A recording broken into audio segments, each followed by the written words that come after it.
Everyone have their headset? Channel 1 is in English. Channel 3 is in French. Pour le français, c'est channel canal 3. You can have translation. I did already. Are you ready? Introduce you. All right, if everyone has their headset on channel 1 or on channel 3, it is my great pleasure to introduce to you Amy Goldstein from the Washington Post. She is the author of Janesville, an excellent book. I highly recommend it, and we have copies available in our bookshop afterwards. She covers national healthcare policy, and she has over 30 years covering social policy issues. She has won the Pulitzer Prize in 2002 for coverage of 9/11 and been a part of the finalist for the Pulitzer Prize in 2009. Janesville is a very impressive book. Not only is it a great read, it's won a number of awards. It was one of President Obama's top 10 books of 2017. It won the J. Anthony Lucas Book Award, and it won the Financial Times and McKinsey Business Book of the Year Award in 2017, which brings me to our second speaker, Mr. Eric Hazan. He is a council member of the Global McKinsey Institute, which is the business and economic research arm of McKinsey & Company. He's a managing partner at McKinsey. He's an expert in digital transformation, in innovation, industry policies, digital media, and consumer trends. He's recently been a part of the team that put out a report on the digital transformation of French companies, and has worked as well on a recent report about the value of artificial intelligence and what it can bring to companies. So they're going to have a talk about Janesville, the history, the book, and I'll hand it over to you. Thank you very much. Thank you very much, Kate. Do you all hear us well? Okay, that's wonderful. I'm amazed by technology. So just a few words before we get into the heart of this. First, Janesville is a great story, and we obviously were all fascinated by the book when we gave you this prize with the Financial Times. For which I'm quite appreciative. It's essentially, it explores what happens to people and to the texture of a proud community when good work goes away. It's a fascinating book also because it's a work of enormous integrity, it's a work of complexity and commitment, and it's also a novel, a beautifully written novel. Written by a journalist that has turned novelist, and that will be the fabric of the few questions I will tackle with you, if you bear me. Maybe a few words about McKinsey before we get into this, and the McKinsey Global Institute. We, in particular recently, I will show you, if I have it here, the latest report that we have written, which is about skill shift, automation and the future of the workforce. It says, in particular, that there's going to be a huge order of magnitude of training, retraining, reskilling in the future. And that this is basically this report is a call for action for that. And we are tech optimists, so we think that training, retraining, reskilling is actually an option for us. And I find this book absolutely fascinating under this light. But I will come back to that a bit later on. Okay. First, before we get into very practical matters, I would like to maybe ask you a very simple question, Amy, if you bear me. Why did you decide to write this? Why did you focus on Janesville? Okay, let's go back to the beginning. So first of all, it's really lovely to be here talking about a very local American story here in Europe with an international audience, because it turns out that my local story is also a global story. And I began thinking about doing the biggest piece of work of my career, it turned out, during what we in the United States call the Great Recession. I think you call the global financial crisis, about a decade ago, when I did a few stories while covering a very broad social policy beat for my newspaper, the Washington Post, about the ground level view of what difference it made that the economy was so bad. And I did a story, for instance, about a town in Southwest Florida, which was one of the early hubs of the housing crisis, in which I simply went and spent a few days in a welfare office, people who are falling out of the middle class onto welfare rolls, and was talking to people about why they were there. And I found that people were just absolutely shell-shocked that they were falling out of the middle class. I mean, if you think about the American dream, sort of the American myths that my country lives with, it's an upward trajectory, not a downward trajectory. And I just found that this downward trajectory was a very profound thing that people were experiencing. And I then began to pay very careful attention to what kinds of good journalism was being done about this bad economic time. And I noticed that most of it was from the macro view. It was the federal political fight over what the economic policies of the country should be. It was political debates about whether the US government should or should not be helping to rescue banks or the auto industry. And I saw very little really thoughtful writing about the ground level view, what really happens, as you say, to workers and their families and a community that had never known hard economic times before when thousands of jobs go away. And I can only say that I found myself obsessed with finding a way to tell this story. So obsessed that I did something I had never done before in my career, which I took a leave from my job to begin to pursue this. And as I thought about what kind of place, I knew that I wanted to tell this story as a microcosm, as a metaphor, through, as I said, the lens of a community that had never been part of the Rust Belt before, because I wanted to write about what this bad economic time was doing, not about an accumulation of a few decades of economic decay.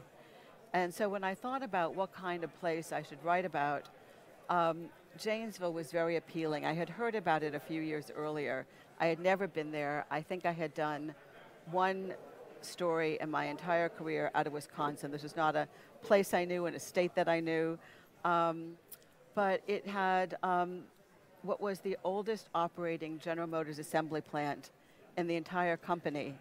It started just after World War I making tractors and then started making Chevrolets on Valentine's Day of 1923. So all these decades, the plant had been going and going and going. So it was really the best work in town for people who were looking for factory jobs for generations. So the longevity of the plant was very appealing to me as a place to write about. There's also an interesting political dynamic. This is, you know, I'm making sort of an educated reporter's guess about what I might find in a place that I didn't know, at least a place to begin exploring. And this was an old union town. United Auto Workers represented, it was a labor union that represented all these auto workers, both at this General Motors plant, but also at many supplier companies that had grown up in the community that were providing goods and services to this big factory. And so it was a union town. It tilted in its voting Democratic, but its congressman was a man named Paul Ryan. Paul Ryan, back many years ago, was not Speaker of the House. He had not yet become the vice presidential running mate to Mitt Romney in 2012. But it was clear he was a young, ambitious conservative. And I thought there might be sort of an interesting tension there. It also had a little college that does vocational training, the kind of things that people learn when they go back to school to do retraining or reskilling. So that was appealing. So the summer of 2011, July 26, 2011, I made a first visit there, met with a few people I had lined up ahead of time, just thinking about who might be able to explain to me what had been going on the past few years. It had been about 2.5 years since these 9,000 jobs within the county, which Janesville is the county seat, had gone away. So the pain was starting to sink in, and I kept going back for years. This is also a novel. You are a journalist, and this is, I think, your first novel. Well, I'm glad that you can call it a novel because it feels like a novelistic quality in the storytelling. The style, and it's also written in a beautifully literary style. Actually, well, thank you. I appreciate that, but I also want to emphasize that every stitch of it is reported. Yeah. So the distinction between a novel and my book is, so there's a style of books now called narrative nonfiction, which is that they're all true, they're all reported, it's nonfiction, but it has storytelling qualities. But my question was, you could have chosen a very different style given your background. much more descriptive, much more. Yeah. I mean, it's very fact-based actually, and there are plenty of very interesting appendixes that I advise you to read. Yeah. But it's always good to give a shout out for the appendices. Exactly. But the point is, this is written in a very literary style that is very vivid. Yeah. And this is a deliberate choice. So that's my literary question. Okay. So that wasn't how I began thinking about this. As a journalist, I'm kind of a policy nerd at heart. So I began thinking, well, I would have thematic chapters. I would have a chapter about job retraining. I would have a chapter about what the healthcare system looked like in this bad economic time in this town. I would have a chapter about what the school system was doing. And when I began to meet with the women who became my book agents, because this is my first book, so I had never needed book agents in my life before. And when I first met, and I met with several trying to choose who I thought I'd like to work with, and I met with these two women in New York who I didn't know, but had good reputations, and I cold called one of them. Now, I was temporarily living for several months in Madison, Wisconsin. I was at the university there. So not far from Janesville. Right, very close to Janesville, so I could get to Janesville often. And I began to work on one of the nerdy parts of the book, which was a survey with some folks that I did at the university. And so I cold called one of these agents and said, you don't know me, but this is who I am. This is what I've done in my career. This is what I'm starting to work on. I know I have a book, but I have no idea how to write a book. And she said, well, come meet with me, and she has a partner in this work, and we'll talk to you about how to write a book. So I flew to New York. I should point out I was getting no pay from anybody during this time. This was a very scary moment in my career. And I presented to them my idea for the themes of the chapter, and they sort of looked at each other and looked at me fairly pityingly and said, if we're going to work with you, that's not how you're going to write your book. And they said, you're going to write a book that is chronological and based on characters, based on certain people in the story who you're going to focus on close up. And I said to them, I remember this meeting very vividly, even though it was several years ago now. I said to them, how am I going to do that? Because I showed up in the middle of 2011, but I know the story has to start, if we're doing it as a chronology, at the beginning of beginning of the plant closing announcement, which is mid-2008. I wasn't there for this all. And they looked at me and said, well, that's your work, isn't it? So that's how it became this kind of a story. This is a great story also because to a certain extent we see the premises of a decline of the middle class, that's the right. American middle class. Yes. And of course we know that it basically declined from 71% of the labor population in the US to 50 now, and it's gonna decline maybe if we don't do anything with the tech era even more. So there is a question here.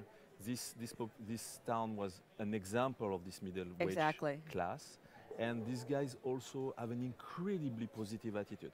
Very strange for a French guy, but incredibly positive attitude in what is happening to them. They are very positive. They want to get retrained. They are attacking the problem with a candid and positive mindset, and that's pretty much the heart of the feeling you get. They have an incredible energy. This return on energy, their return on energy is not huge. So the word that I would use to describe what you're characterizing is resilience. And as I said, this was not a place that I knew. So I didn't know what attitudes I was going to find. And there were people who were angry. Sometimes people ask me, well, what did people in Janesville think about NAFTA? Like, were they really pissed at NAFTA? And what I always say is that these people were very busy figuring out how they were going to live. And these larger, it's not that they were ignorant. I mean, they were, intelligent people paying attention to the world and its economic policies. But it was really a very immediate problem that they were facing. How are they going to put dinner on the table? How are they going to not lose their houses? And that's what I tried to trace through choosing a few families. So the story ends up being a 5-year chronology. And can you tell us about the characters? Yes, and I was going to say, so the way that I came to think about it was, I was slow to pick who the main characters were in terms of worker families, auto worker families. because I felt that I had to understand, as I came to think about it, what kind of choices people made when there were no good choices left. And then figure out who were good examples, good illustrations of those different choices that people made in these bad economic circumstances. And then I need to make sure these were people who would talk to me and be willing to have their name used. So I got to know many people in town, and if you want, I can just tell a little bit about the three main families and the choices they made. So one is named the Vaughn family. They were a big union family in town. Mike Vaughn was the top labor leader at the biggest supplier to the General Motors plant. It was a seat-making factory that had 800 people at it itself. And he was the third generation of men in his family who had been on the executive committee, the leadership of the United Auto Workers Local 95, which was the union local that represented all these auto workers in town. And his wife worked at the plant, the seat-making plant too. She lost her job a few months before he did in an earlier wave of people as the plant was kind of winding down. And he got to stay on a little bit later than most people because as the union leader, he stayed in his position while the skeletal crew, after nothing was being made, seats were no longer being made, were taking apart the plant. So he was there for several months watching, as he explained to me, day by day as the plant grew emptier and emptier until it was completely empty, which, as he said to me once, was how he was feeling inside by the end.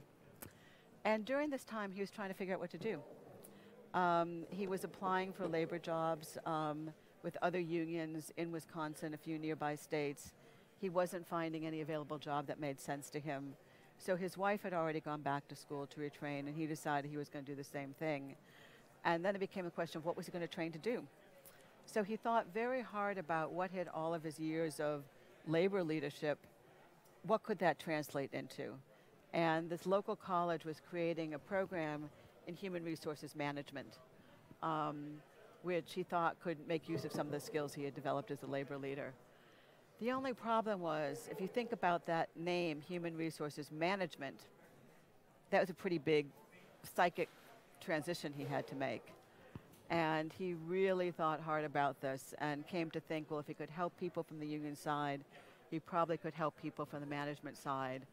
But there comes a point in the story where he needs to tell his father what he's about to do. And he's very nervous. And you'll have to read the book to see how that goes. So let me just mention one of the two other families. There's a family called the Wopats that, like the Vaughn family, was a multi-generation family with General Motors. The kind of main guy in the family that I'm focusing on is named Matt Wopat. His father is named Marv Wopat. Marv Wopat has worked at the plant, the General Motors plant, for 40 years and retires just a few weeks before Matt loses his job.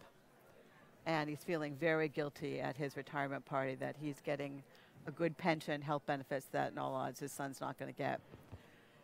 So to make a long story short, Matt retrains, comes to think he's not going to find any local work, climbing utility poles, which is what he was training to do, and accepts a job for General Motors in Indiana, which is several states and many hours away. He started this in March 2010, commuting every Monday with some other Janesville guys to this Fort Wayne, Indiana plant and coming home late on Friday nights. And he's still doing it. He's got several more years to go until he's eligible for the kind of pension his dad's been drawing these past several years. There is quite a significant time between the moment you begin to study this guide and the moment when you publish the book. Yes.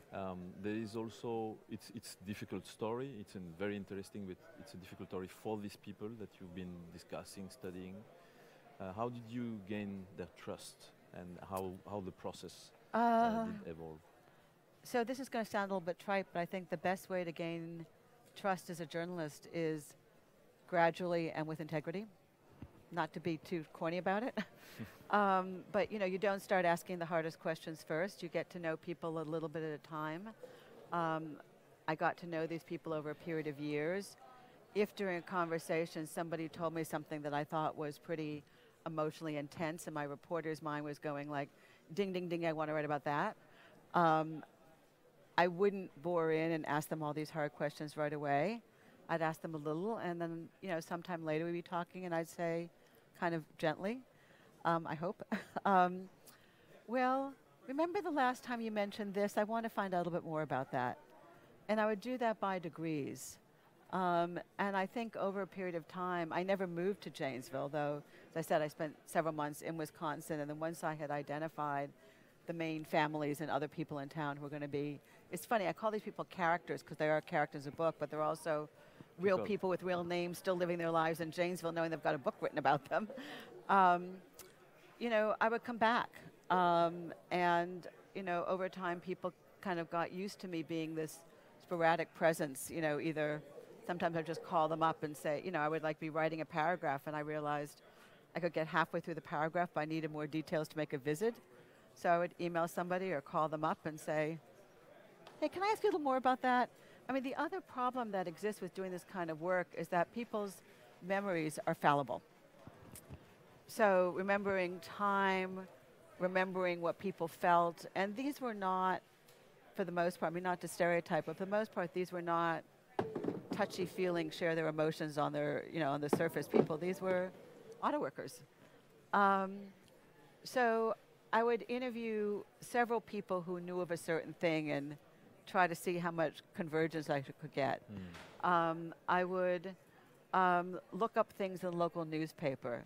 In one case, Marv Wopat, the older generation is retired, remembered being at a rally one fall, and he couldn't remember whether it was for Labor Day or later in the fall that a couple of politicians were speaking. So I started researching. I found on a Facebook page video of the one that I was hoping he would be at, and said, were these the speakers, or another time were these guys the speakers? So I helped him figure out which it was, and that's how I kind of helped perfect people's memories, by doing reporting around what they were saying. Maybe an additional question about reskilling and retraining. Yeah. So you know that in many of our reports about the impact of technology on the economy and on labor force, yes, we forecast that there will be significant changes in the skills of people. Yeah. So a minority of the job will be fully automated, but a large part of the job will have a large part of their skills, of their task, automated in the next 15 years. Of course, reskilling and retraining is a big lever in this transition, and lots of companies, I would say companies and governments will have to collaborate to manage, to weather the storm, to weather the transition. Your book is a lot about wrong retraining, if I may, or maybe not, but I would love to hear your thoughts about why retraining didn't fully work into this environment. And we know also environment where it did work. We were discussing that a bit in the past, about skills adjacencies and so on, but still, I would really love to hear you on that one. Yeah, so I was very interested in the question of job retraining, because I thought, well, if I'm going to set out to understand what happens to people when good work goes away, the immediate next question is, can people climb back up into the middle class? And what are, in the case of the United States, what are our general notions about what people should do when their work vanishes? And I just pointed out, this was not work that was squeezed out by automation. These were jobs that just went away because General Motors was in terrible financial shape itself, so it was getting rid of assembly plants. And the town that I looked at had a small technical college, as I said.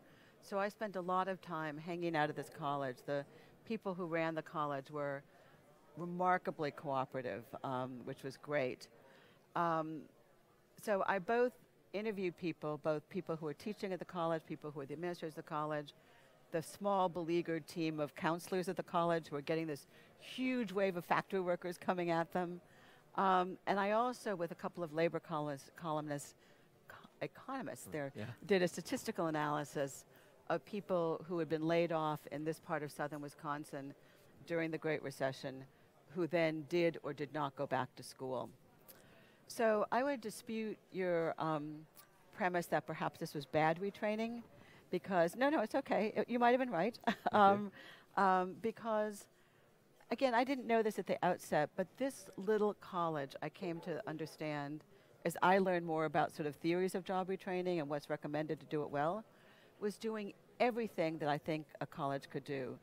it was already working with the residual local business leadership about planning what kind of jobs might exist in the next few years, so that it was trying to guide people towards work that would really be available.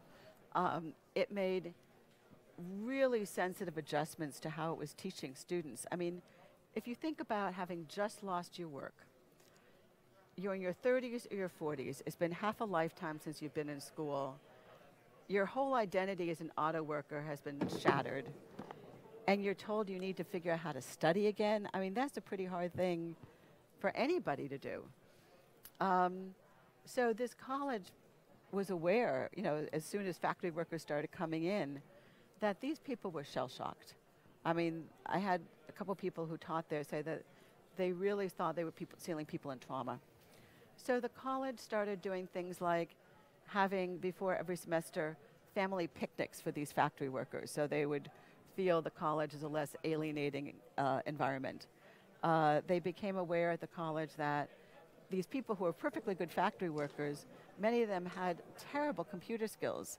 They couldn't even type in the word processing system Word to write their papers. So the college quickly began computer boot camps, because they were noticing that people were starting to drop out of classes because they wanted to write out their papers and the instructors didn't accept that. So they were very adaptive at the school. So that's why I don't think this was bad retraining. I think it shows the limits of retraining. Because with the data, to be kind of brief about this, with the data showed the statistical analysis that if you compared people who lost jobs around 2007, 2008 in this same area of southern Wisconsin, who then did or did not go back to school in the next few years, it was the people who did not go back to school who were more likely to be working, were more likely to have pay all 4 seasons of the year, and were less likely to have big pay drops from before the recession to afterwards.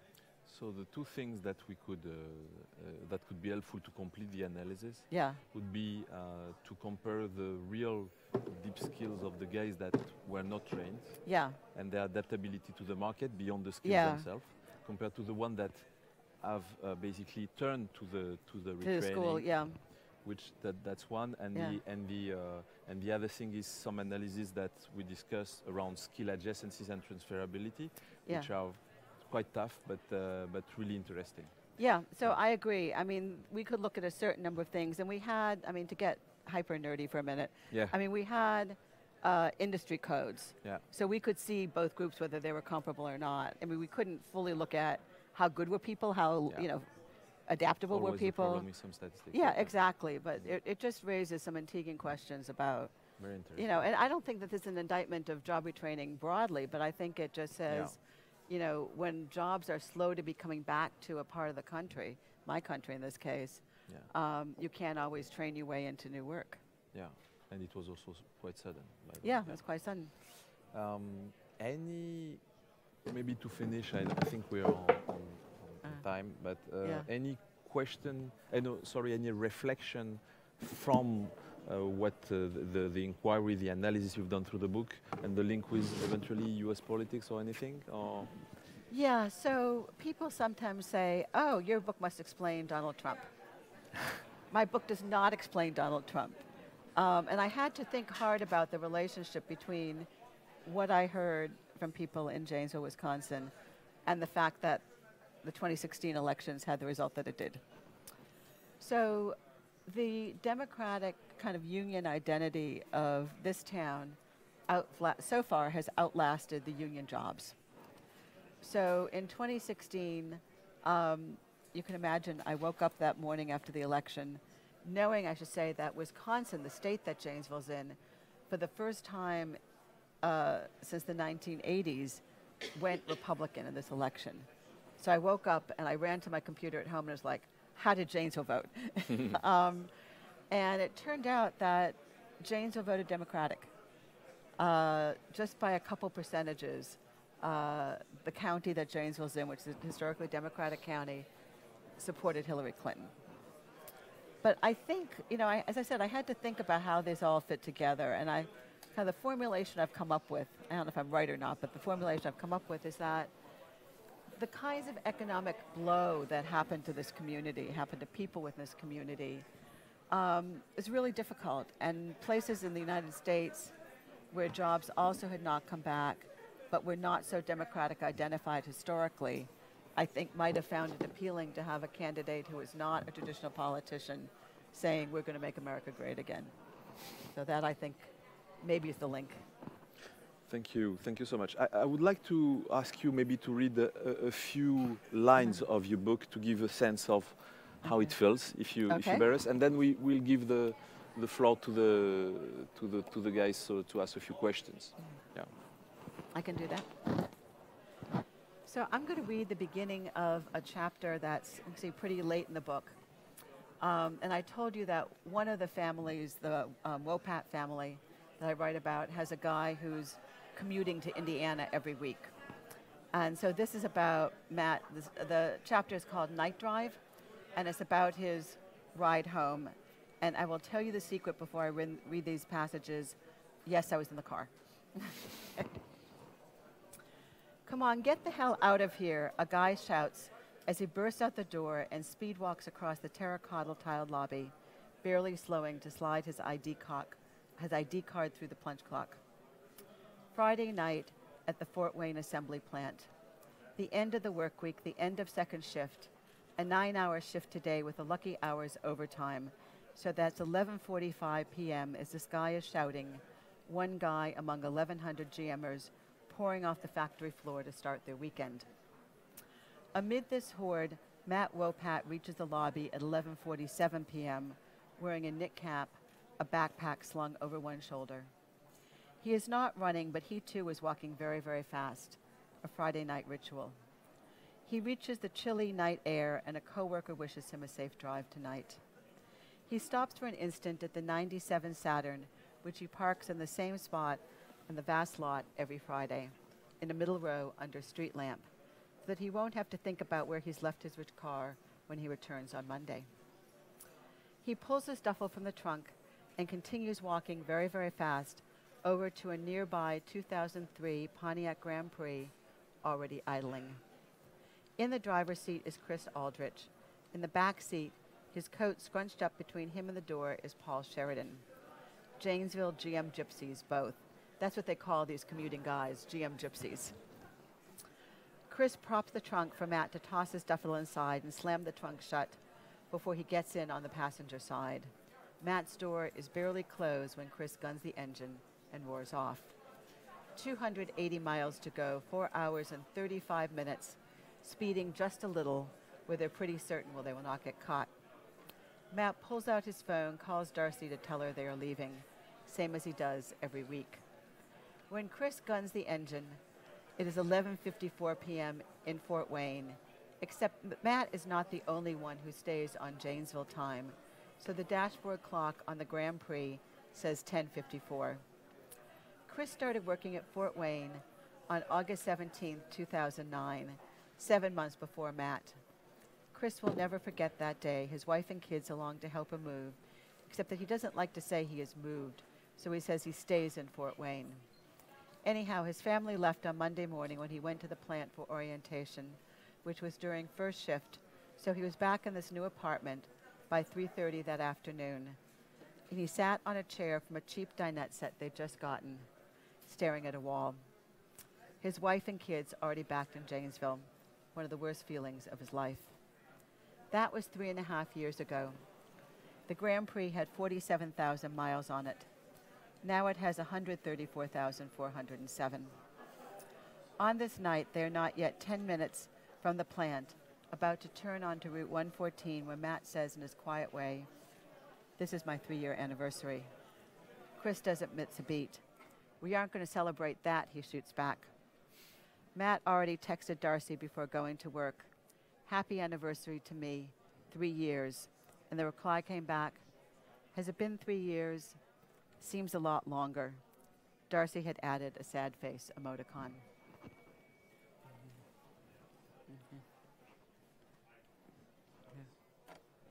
Thank you so much.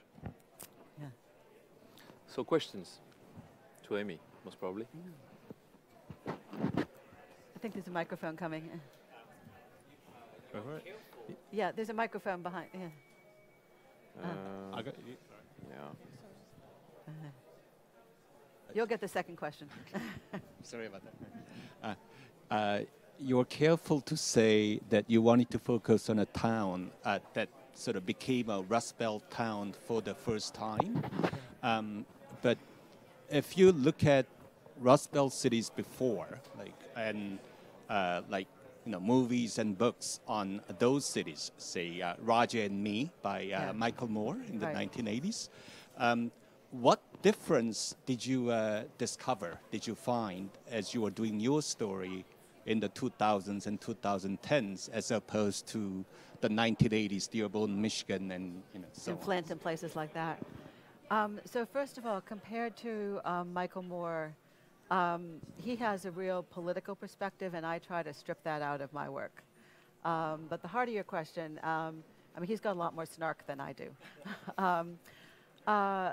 But the heart of your question is what's different about the process that's known as deindustrialization.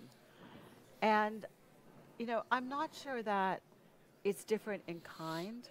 I think that the fact that what was happening in Janesville was happening at such a bad economic time across the United States made figuring out how to try to, even in a resourceful community, as I was saying, that was trying very hard to figure out how to attract new jobs to town, how to rebuild the local economy.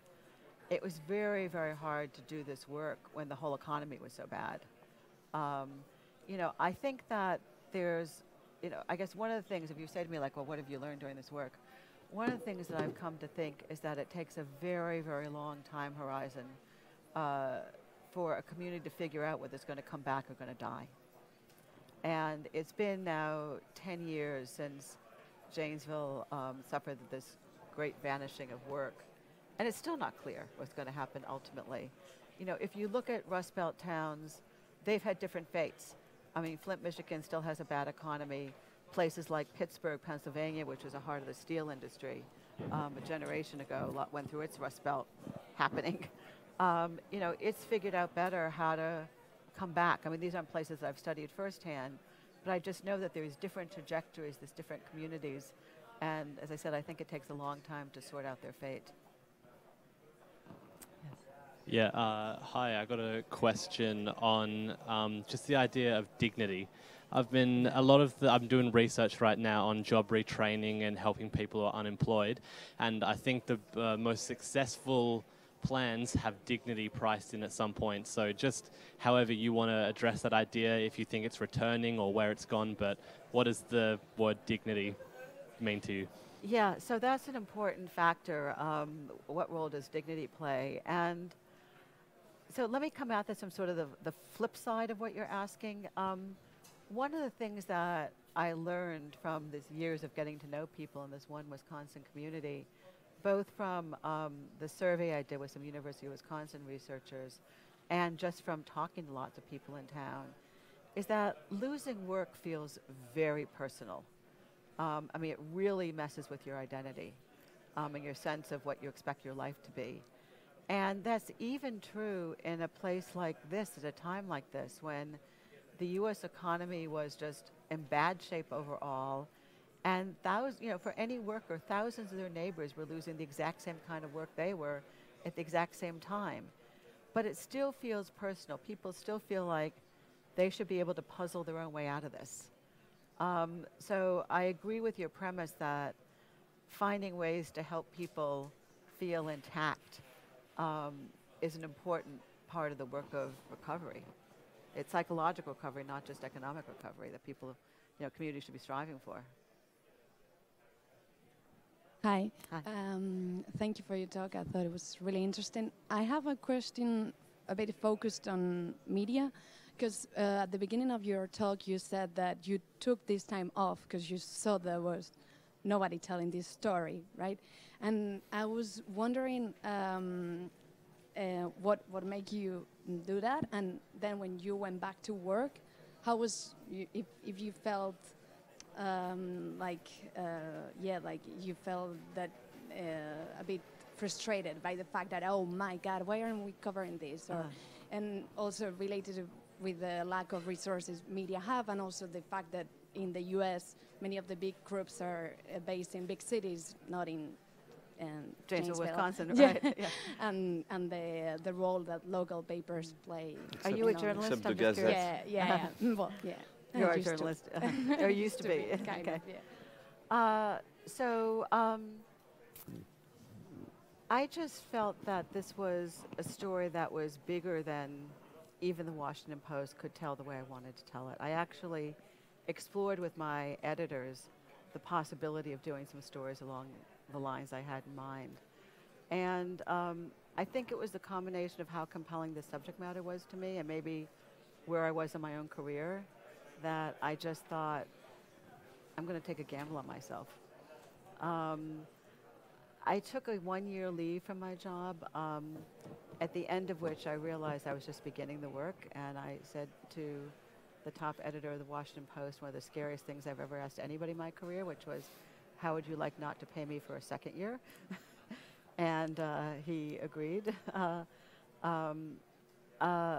So over the nearly 6 years between when I first began this work and when my book came out just a little over a year ago, I was on leaves from my job about half the time, not all at once, but about half the time. And I was doing, I'm sorry, are you hearing something? Yeah, perfectly. Okay, I'm sorry, it just cut out. I'm hearing somebody else's session now, but we'll just pretend that, assuming you're all hearing our session, it doesn't matter what I'm hearing. So about half the time I was on leaves from my job, the other half the time I was doing what I would not recommend for life quality, which is 2 full-time jobs at once. And when I came back to work, I like my job. It's not like I did this because I don't like my job. I'm very fortunate to be at a pretty resource-rich newspaper. So I didn't feel like, why hadn't newspaper been covering this? I had found a way to write what I wanted to write. And I went back to a pretty healthy newsroom, so it's okay. Yeah. I had a question about... Yeah, I'm sorry. Oh, now I can hear you. We Okay. have 1 minute left. Amazing. You talked about dealing with, I guess, Donald Trump, but I was curious about how I apologize, but I'm hearing some other... I've got a different channel. Yeah. So, did I switch? Oh dear, I messed up. Do you want to just shout while I'm getting my technology straightened out? I was asking about how Paul Ryan responded to what was happening in Janesville and what people felt about that and what national policymakers can do when it's like an issue that is so local. Yeah, so Paul Ryan. So the story of this book actually begins with Paul Ryan standing in his kitchen at home, not in Washington, his apartment in Washington, to the extent he has one. Sometimes he sleeps in his office in Washington. But he's standing in his kitchen and he gets a call on his cell phone that's a heads-up call from the head of General Motors telling him that there's going to be a public announcement the next morning that the plant is going to be closed down. So he is right in the thick of this from the outset. And there was a very big effort by the state government, which at the time had a Democratic governor in Wisconsin, local leaders, union leaders, federal policymakers like Ryan, to try to persuade General Motors to give this old kind of venerable assembly plant another product to manufacture. And he was very much part of that effort. So he was, as he says, he's 5th generation Janesville. He's got family that goes back 5 generations. He had gone to high school with kids who went to work at the plant, fathers who were auto workers when he was a teenager. So he really knew what this meant to this community.